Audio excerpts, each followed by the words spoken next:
Hi there everyone, Josh Moore again. Coming back to update you on a few things that I've got going on. I have had a lot of household stuff and a lot of family stuff come up, and so I've been very busy with that rather than the car stuff for obvious reasons. But in that time, I have amassed a serious amount of parts in my basement and my storage unit, as I'm sure you guys have seen. And so I'm going to be getting rid of a lot of my extras. I did manage to keep my space, and the car situation as of right now is taken care of. So I still need to make a little money because I still need to fund moving some of this stuff. I still need to fund fixing and finishing some of this stuff. And I need to upgrade the garage, which I'm about to show you.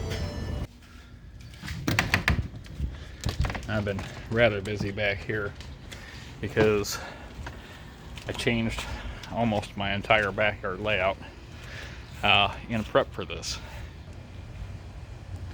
What I've got going on here is originally I had just patio back here, and since I'm gearing up to get this one done here real soon, and you're about to see a little bit more on that and a little bit more on this. But anyway, the patio stopped right here, and it didn't give me any room because this car sat way back here. That car had to be crammed up clear against here, and then I usually always have another project sitting in the driveway right there. So what I ended up doing was, because I rent and I didn't want to permanently destroy anything, I can grass seed this area later. I got 1x1 pavers, and they need to settle in all the way yet, but I have added garage space. And what I'm going to do is I'm going to build a lean-to off the bottom of the gutter out to right here, and put in three temporary posts, and then build basically a halo roof with a few trusses. Well, not trusses, but a few cross braces. And then just lay a simple sheeting style roof on the top of it so the rain will run off and drip into the yard. This is a low part of my yard anyway. It doesn't grow anything, so it worked out really well. But that gives me another 9 by 14 feet to work in, and keeps that area up there pretty well clear. And so now I have my yard all open. I don't have any crap sitting here. It's all in storage now, and the Power Wheel stuff will now have a home to go to, which will make the kids happy. I have some scrap transmissions, and I moved my air compressor out here,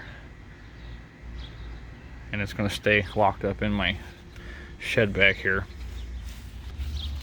That gives me a lot more room in the corner of my garage that was really dead at this point, that I really need, and makes it quieter. So when I'm filming for the T-Body Garage, both the YouTube channel and the Facebook channel, as well as you guys on Chevette Owners, you're not going to be deafened by the noise of the air compressor in the back of the garage. So let me show you. Now let me get my finger out of the way here.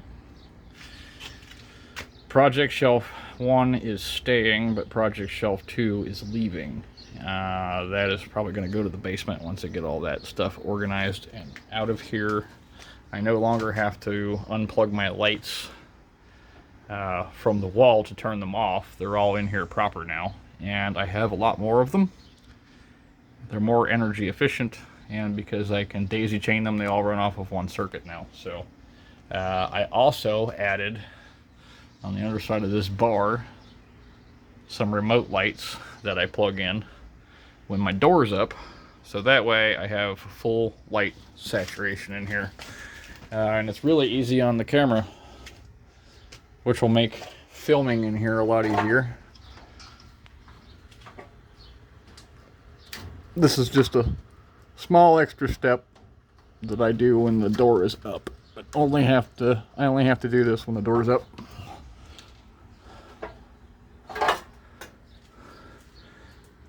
This whole area is now lit. Used to be dead. I now have a big screen mounted that I'm going to hook my laptop to. We'll be able to see real-time tuning stuff that I'm doing here, as well as anything I want to demonstrate on the PC that you at home that don't use mobile devices may need to see to navigate the page when I'm demonstrating stuff. And of course, I have my always lit one in here in the middle. And I just come in here and bam, I turn it on. It doesn't oversaturate the film,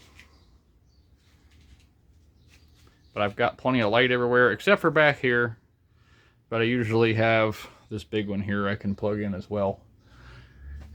And I've also got this one here under the workbench. That way when this is all cleared off and I'm doing stuff here or here, I have light for demonstration. So that's a little bit of what I've had going on and a little bit of why you guys haven't seen me in a minute. I have a bunch of stuff ready to shoot as soon as the Chevette meet is over this coming weekend, or not this coming weekend, but this following weekend. And then we'll get back on it. So in the meantime, you guys check out the Chevette Owners page if you're viewing this on the T-Body Garage. Hit the announcements tab at the top of the page and check out the meet stuff. And if you decide you're coming this year, make sure you get in on the head count, because we're going to need a full head count here before that weekend, hopefully before this next weekend. Because we have some things I'd like to plan if we can, as long as I have at least 90% head count. I can plan where we're going to be sitting. The problem is we're growing every year, so the room becomes an issue. So we have to know how many people are coming. So if you guys could do that, that'd be great. In the meantime, I'm going to get back on the house stuff so I can get back to things for the meet, and then get back to you guys with fun information and cool tuning stuff. So stay tuned, keep the shiny side up.